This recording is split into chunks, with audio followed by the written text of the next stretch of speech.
Hey guys, today we're going to do an update on the 1791 Ultra Custom holster. Several weeks ago, we did the first part of this video where we looked at how you actually form the Ultra Custom to your gun. Said I would do an update later after I've wore it for a while, see how I liked it. This is that update. The holster itself, the forming process was not very complicated. For some reason, the bag leaked a little bit. The holster got wet, but it wasn't that big of a deal. It dried back out okay. Once it got hot enough, you could press the leather around the gun and it formed pretty well. So show you what the holster looks like formed around the gun. And the gun has no magazine in it and it is clear. We're able to get the holster shaped pretty tight to the gun and you can hear the click as when it goes in, where the polymer is on the inside in between two pieces of leather. It forms pretty well around the gun. Now, the sweat shield is a little bit long for this particular gun, so it actually winds up wrapping over the top of the gun, which is not really a problem, just one of the quirks of the holster. It forms around the gun pretty well. I could always tighten it up if I wanted to.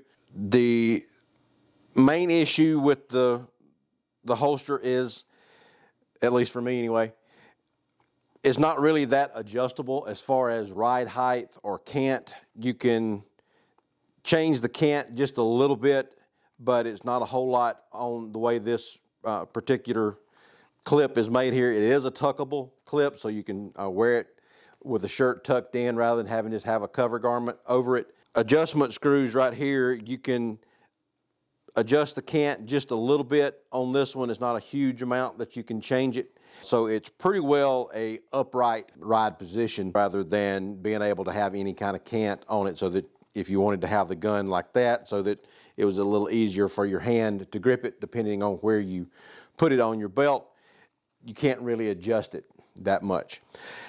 The other issue that I have with this one is with it, the clip being right here on the slide, it pushes your pants and your belt out further than another holster that would either have two clips, so there'd be one on in front of the gun, one behind the gun, and it's just a more material that is forcing the gun to stick off of your pants more. So when you're actually wearing it, I mean, you don't notice it that much with the garment over it, but if you got a thinner cover garment or a bit snugger cover garment, then that makes the pants poke out a little bit more than ones that don't have the clip right on top of the slide. So, and then with the ride height, it's got the gun pretty well right at the belt line, so it's a little bit harder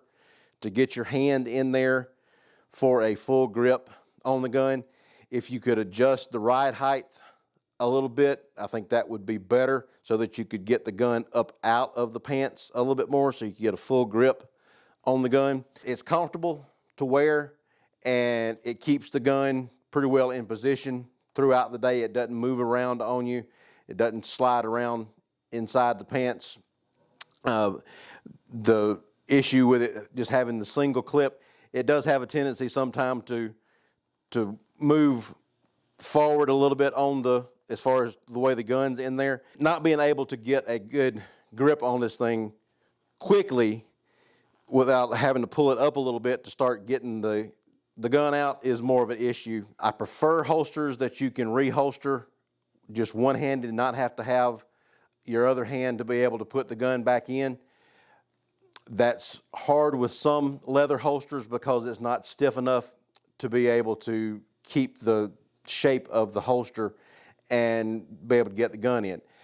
I thought with this one, with having the Kydex in between the layers of leather, it might be stiff enough to be able to do that, but it still wants to squeeze in a little bit, so it makes it harder to reholster the gun one-handed without having to hold this piece of leather out of the way or make sure that the holster is open to be able to get it back in. Once you get the gun in, it wears fine. It's comfortable during the day.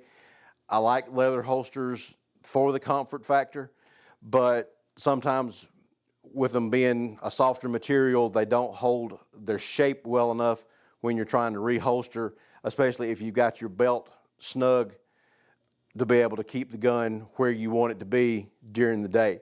It's not my favorite holster, but I don't have a one that I'm really in love with right now for this particular gun. I've had several different ones that I've tried to use with this one and hadn't found one yet that I am totally comfortable with, that I can take off when I need to and then be able to get the holster back on quickly. The double clip holsters that have one front and back tend to keep the guns oriented the way you want them to better than the single clip holsters do, but the double clips make it harder to get the holsters on and off. So there's trade-offs either way. So if you're going to have to take the gun on and off a good bit during the day, if you're going in and out of places where you can't carry, then the single clip works better. If you don't have to take it off that often, then a double clip system would probably work better for you, because you don't have to worry about it moving around on you with the double clips, and it gives you better adjustment as far as getting the cant and the ride height on most of the ones that have the double clip. The Ultra Custom is a good holster, and it's a comfortable holster to wear. Wear a lot of loose fitting clothes, then something like this would work well for you. If you wear something that's a little more form fitting, then this one is going to stick out more and it's going to show through your clothing more. You may get a little more printing with this type holster as opposed to one that doesn't have the clip right on the slide itself. I don't think that I will probably keep this one as my primary carry holster. I'm still looking for another one, and I'll let you know what I come up with later down the road. Check out the link in the description at the bottom, and then check out doubleeaglegunworks.com. Like and subscribe down at the bottom, and we'll talk to you later. Thanks. Bye.